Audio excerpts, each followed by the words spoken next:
Alors merci à vous deux d'être présents. Bah, Florence, je t'en prie, rapproche-toi, comme ça tu seras. Oui, oui, oui. On laisse pas de place vide. Donc merci à vous deux d'être présents. J'ai commencé par vous, Jean Jouzel. Donc vous êtes climatologue, ancien vice-président du GIEC. Jean-Louis Bal nous en parlait tout à l'heure. Est-ce que vous pouvez nous donner quelques éléments d'information sur ce qui a fait l'actualité cette semaine, au premier jour de la semaine, avec le dernier rapport du GIEC? Et puis après, si vous voulez bien, nous donner effectivement, selon vous, la place des énergies renouvelables. Et puis, si vous avez pu glaner quelques infos sur l'hydro, ça nous intéressera tout particulièrement. Voilà. Donc bonjour à tous et à toutes. Merci à Jean-Louis qui a déjà bien introduit le rapport du GIEC sorti lundi dernier, lundi matin. Quelques compléments sur ce rapport peut-être. Donc d'abord c'est une commande, c'est une invitation faite par la Convention climat vis-à-vis du GIEC à Paris. Ils ont été actés l'objectif de la Convention climat, à savoir maintenir le réchauffement climatique bien en deçà de 2 degrés, à long terme, et voire 1,5 degré. D'où cette demande de la Convention climat vers le GIEC, en gros, d'identifier ce que serait un climat à 1,5 degré par rapport au point industriel et comment on pourrait, disons, respecter cet objectif. Donc, d'abord, que serait un climat à 1,5 degré par rapport au point industriel ? C'est un demi-degré supplémentaire par rapport à aujourd'hui, pratiquement par rapport aux années 2010. Donc on va dire que ce n'est pas beaucoup. Le premier point du rapport, c'est qu'on a, disons en gros, pris un degré depuis le début du XXe siècle et le changement climatique est déjà perceptible. J'aime bien dire que, en gros, nous sommes vraiment sur les trajectoires que nous avions anticipées il y a une trentaine d'années, c'est-à-dire un réchauffement climatique à un rythme entre 1 et 2 dixièmes de degré par décennie, un rythme moyen. En gros, on a quand même pris 8 dixièmes de degré depuis les années 50 et 60, et puis sur lequel se superpose une intensification des événements extrêmes. C'est bien ce qu'on a ressenti.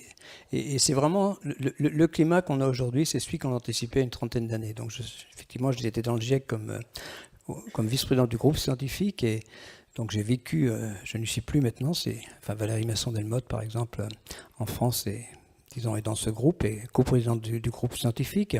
Elle s'est beaucoup investie dans le rapport 1.5. Mais donc c'est le premier constat. Déjà, le climat d'aujourd'hui, on perçoit le réchauffement climatique.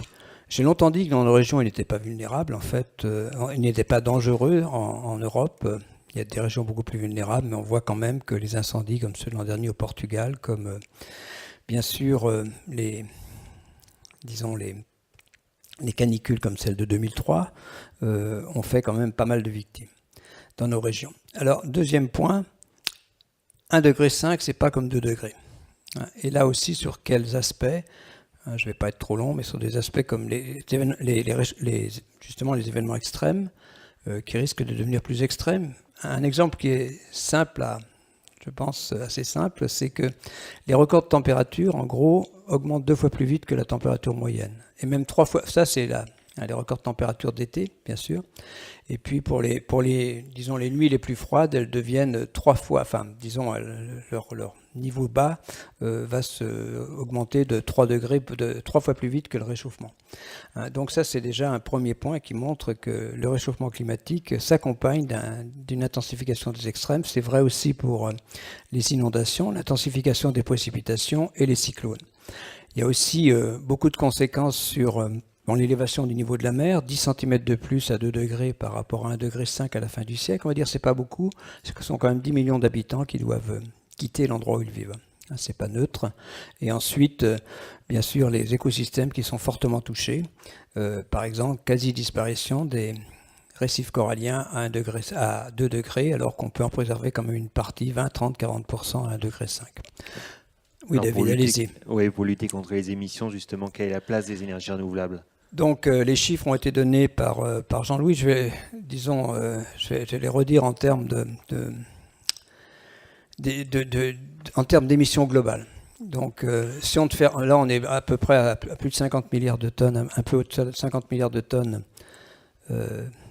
d'équivalent CO2.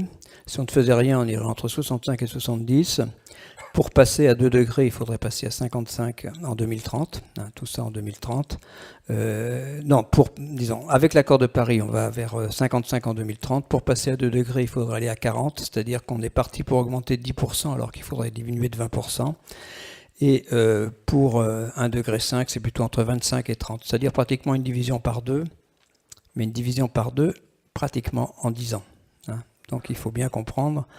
Donc une division par 2 des émissions en 10 ans, c'est quelque chose de très important. La place des renouvelables, elle est affichée. Alors il y a 2 points importants pour la discussion ici. La place des renouvelables, c'est à horizon 2050 entre 50%, enfin entre la moitié et les 2/3 de l'énergie, hein, pas de l'électricité, de l'énergie. Et puis un point sur lequel le rapport disons, est clair, c'est que la part de l'électricité devrait prendre, une part plus importante dans l'énergie, dans le mix énergétique.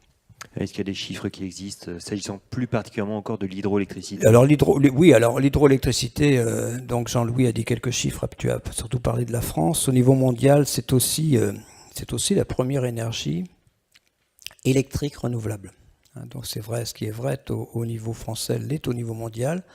Je crois que c'est entre 2 et 3% de l'énergie mondiale, avec beaucoup de potentiel. Quand on regarde le potentiel hydroélectrique au niveau planétaire, je ne sais pas, on n'en utilise qu'une très faible partie, mais aussi on le voit bien avec des contraintes en termes environnementaux. Bon, ce potentiel ne peut évidemment pas être tout utilisé, vous en discuterez aujourd'hui. Mais c'est vrai que toutes les énergies renouvelables, si on veut respecter l'objectif 50% de renouvelables en 2050, je dirais, qui est l'objectif bas actuellement par rapport à 1,5, demande un développement de toutes les énergies renouvelables, y compris sur l'hydroélectrique, bien entendu. Et dans la mesure où je pense l'électricité devrait prendre effectivement une place plus importante, en particulier dans la mobilité, c'est vrai que les renouvelables électriques sont aussi à regarder avec beaucoup d'intérêt. Et bien sûr, il y a cet intérêt majeur de stockage que représente l'hydroélectricité. Merci Jean Jouzel. Christine Goubet-Millot, bonjour. Vous êtes présidente de l'Union française de l'électricité. Est-ce que vous pouvez nous rappeler un petit peu dans quel état est le marché de l'électricité en France et la place de l'hydroélectricité? Jean-Louis Bal a donné quelques chiffres, mais si vous pouviez nous donner un contexte global pour cadrer les esprits. Bonjour à tous et bonjour à toutes. Alors, le lapsus tout à l'heure sur l'énergie, l'Union française de l'énergie, l'électricité, est assez révélateur, je trouve, du moment où nous sommes, en fait, où effectivement les enjeux et les ambitions autour de la lutte contre le réchauffement climatique, nous les partageons tous et ils sont immenses. Et effectivement, il n'y a pas que l'électricité qui doit se battre dans cette course de vitesse, il y a l'énergie, toutes les énergies. Voilà. Et donc ce lapsus était assez révélateur avant de revenir à l'électricité et au système électrique, sur la place de l'hydroélectricité dans le système électrique en tant que tel. Je ne vais pas redire ce que Jean-Louis a dit parce qu'il a dit beaucoup de choses sur la place clé de l'hydroélectricité avec toutes ses qualités. Je voudrais simplement peut-être revenir sur la question de notre système électrique qui est dans une évolution très profonde. Donc nous sommes en train de faire des très très très grands travaux pour intégrer une part plus décentralisée dans ce système électrique qui, vous le savez bien, a été conçu en 1946 assez centralisé. C'est une spécificité de la France. Voilà. Et ces grands travaux sont en cours. Je pense que 2030, si on se projette en 2030, même 2030, notre système électrique n'aura pas du tout le même visage que celui qu'il a aujourd'hui. Oui, il y aura plus d'énergie décentralisée, il y aura probablement du stockage, il y aura des nouvelles technologies, il y aura des complémentarités peut-être entre les réseaux, il y aura de l'hydroélectricité, ça c'est sûr, il y aura aussi du nucléaire parce qu'on en a besoin. Voilà. Et si je prends un peu ce système électrique alors à la maille européenne, il y a peut-être un petit événement qui vous avait échappé, mais qui n'est pas très important, mais néanmoins qui est assez révélateur aussi de la place de notre système électrique français dans son ensemble, le système électrique européen, puisqu'aujourd'hui le système électrique il est déjà européen, il faut bien avoir ça en tête. Alors je fais référence au petit événement de mars 2018, qui a sûrement échappé à tout le monde, mais ça se passait là-bas au Kosovo, entre la Serbie et le Kosovo. Donc un petit écart entre l'offre et la demande pour des raisons politiques, on va dire, de 110 gigawattheures entre la demande et la production. Alors c'est rien, hein, au niveau de l'échelle européenne, du marché européen, c'est 3000 terawattheures la consommation, donc c'est absolument rien. Eh bien ce petit décalage a créé 6 minutes de retard par rapport à la baisse de la fréquence, 6 minutes de retard sur les horloges qui sont connectées au réseau européen, au système électrique européen. Donc c'est juste une petite anecdote, c'est pas très important, personne ne s'en est rendu compte, mais ça montre l'interconnexion, la solidarité européenne aussi, non pas seulement sur la lutte contre le réchauffement climatique, parce que tous nos objectifs, nous les atteindrons collectivement au niveau européen, évidemment mondial, mais d'abord européen, mais aussi la question de la sécurité d'approvisionnement et de cet équilibre offre-demande que nous devrons en permanence assurer pour tous les citoyens, où qu'ils soient, et n'importe quand. Et là, effectivement, je reviens à l'hydroélectricité, excusez-moi d'avoir fait ce petit détour, mais c'était important de revenir au fait que l'hydroélectricité, avec ses propriétés déjà aujourd'hui d'être stockable, de ne pas être émettrice de CO2, d'être flexible pour le système électrique, c'est un atout considérable. Jean-Louis Bal l'a dit tout à l'heure, elle représente 12% de notre consommation d'énergie. Pourquoi un tel succès? Pourquoi aujourd'hui l'hydroélectricité a tant de part dans notre mix électrique? Consommation d'électricité, je tiens à préciser que c'est consommation d'électricité, pas consommation d'énergie. Non, il y a vraiment souvent confusion. On réduit les débats sur l'énergie en France à un débat sur l'électricité, mais de loin, ce sont les énergies fossiles qui sont la première source d'énergie en France. Il faut bien garder ça en tête. Alors, pourquoi un tel succès? Non, c'est important de le rappeler. Je suis tout à fait d'accord. Bien sûr, c'est le vrai sujet. Oui, donc pour revenir à l'hydroélectricité, donc au-delà de ses qualités, c'est une part importante de notre part de renouvelable aujourd'hui. Elle est aussi importante, cette part d'hydroélectricité en Europe. Moi, je voudrais mettre l'accent aussi sur quelque chose qui est le fait que l'hydroélectricité, il y a une filière industrielle, un savoir-faire européen qui est mondialement reconnu. Alors la France, mais aussi la Norvège, l'Autriche, la Suisse, enfin bon, en Europe, il y a une filière industrielle et la France est vraiment aussi à la tête de cette filière industrielle, reconnue mondialement. Et je pense que là aussi, c'est un atout de l'hydroélectricité à faire valoir. Parce que l'hydroélectricité, dans le monde, il y a du potentiel peut-être énorme, encore plus énorme que, même s'il faut développer le potentiel en France qui reste enfin, ou en tout cas upgrader les installations existantes. Quel est le potentiel possible pour l'hydroélectricité en France ? Alors bon, la PPE va le dire. Virginie, peut-être tu vas y revenir sur le potentiel confirmé et en stockage et en amélioration des installations existantes. Alors je ne sais pas s'il y aura des nouveaux sites hydroélectriques, mais bon, je laisserai les hydrauliciens en parler tout à l'heure. Voilà. Non, mais je crois que cette notion de filière industrielle, la France, bon, on a une filière nucléaire, on a une filière hydraulique. Ce savoir-faire et ce premium doit être valorisé. Je crois qu'il faut vraiment qu'on soit conquérant là-dessus.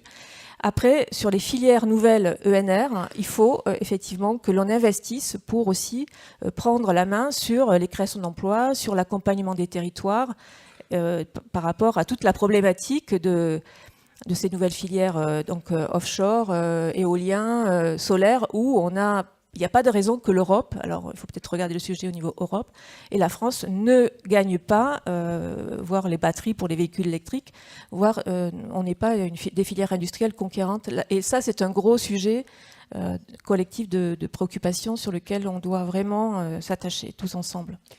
Juste avant, peut-être pour finir, parce que l'hydroélectricité, effectivement, un peu entre le marteau et l'enclume, quelque part, elle est une solution contre le réchauffement climatique pour développer les ENR, et en même temps, on sent bien qu'elle sera peut-être parmi les premières impactées des effets de réchauffement climatique, notamment sur la modification du cycle de l'eau. Comment est-ce que tout ça, vous l'appréhendez ? Alors, je pense qu'Elisabeth Hérault, avec le Rhône, souvent... D'ailleurs, j'ai visité la source du Rhône, et c'est vrai que quand on voit le glacier du Rhône reculer, ça fait réfléchir vraiment de manière très concrète sur le réchauffement climatique. la ressource de l'eau, elle est pour l'hydro, mais elle est aussi pour l'agriculture, elle est aussi pour plein d'usages, ça a été dit tout à l'heure. Et concilier ces usages avec la quantité d'eau qui sera disponible, en effet, et ça, c'est un travail qui remonte, enfin, qui est plus profond, pose la question de l'hydro et de l'environnement et de la biodiversité. Ça, c'est peut-être un point sur lequel je voudrais revenir, c'est que l'hydro et la biodiversité, ça marche ensemble. Je pense que les hydrauliciens, depuis très longtemps, sont respectueux de leurs cours d'eau, optimisent les espèces qui vivent dans les eaux. Alors, dès lors d'ailleurs qu'on est à la frontière entre l'agriculture, le tourisme, l'énergie. Voilà. Et donc, vous le savez, il y aura une directive de l'eau qui va être en débat, en tout cas qui va être évaluée pour voir si elle doit être révisée au niveau européen.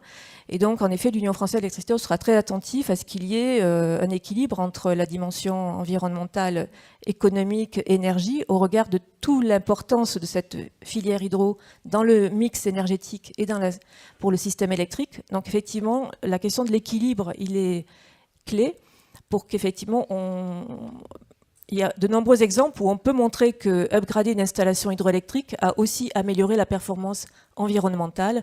Et effectivement, il ne faut pas que le balancier environnemental, qui est très important, empêche de développer, de maintenir cette filière hydroélectrique très importante. Jean-Jouzel, peut-être quelques mots pour finir cette phase introductive. Oui, alors quelques mots simplement, comme Jean-Louis m'a invité, pour moi, cette transition énergétique, et pour Pierre Laroutourou et beaucoup d'autres, elle doit être avant tout européenne. C'est bien ce dont on parle.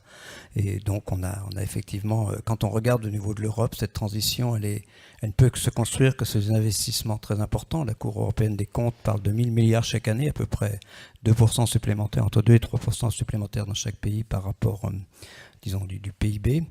C'est la seule façon si on veut la réussir, cette transition à la hauteur de ce qu'on veut faire, eh bien, c'est ce qu'on propose, en fait, vraiment de diriger vraiment une masse importante, monétaire importante, vers la transition énergétique, plus largement vers la transition écologique. On promeut un traité européen et je crois aussi dire que cette transition dont on parle, c'est quand même très important, vous l'avez évoqué, c'est synonyme de dynamisme économique, ce n'est pas le contraire. C'est synonyme de création d'emplois. Au niveau européen, on parle de 6 millions de créations d'emplois. Et entre 6 et 900 000 sont les chiffres de l'ADEME en France. Donc, c'est aussi le message que je souhaite donner. C'est-à-dire que cette transition, c'est attractif pour les jeunes, ce n'est pas le contraire. Merci beaucoup à tous les deux. Je vous invite à reprendre place. Merci pour cette phase introductive.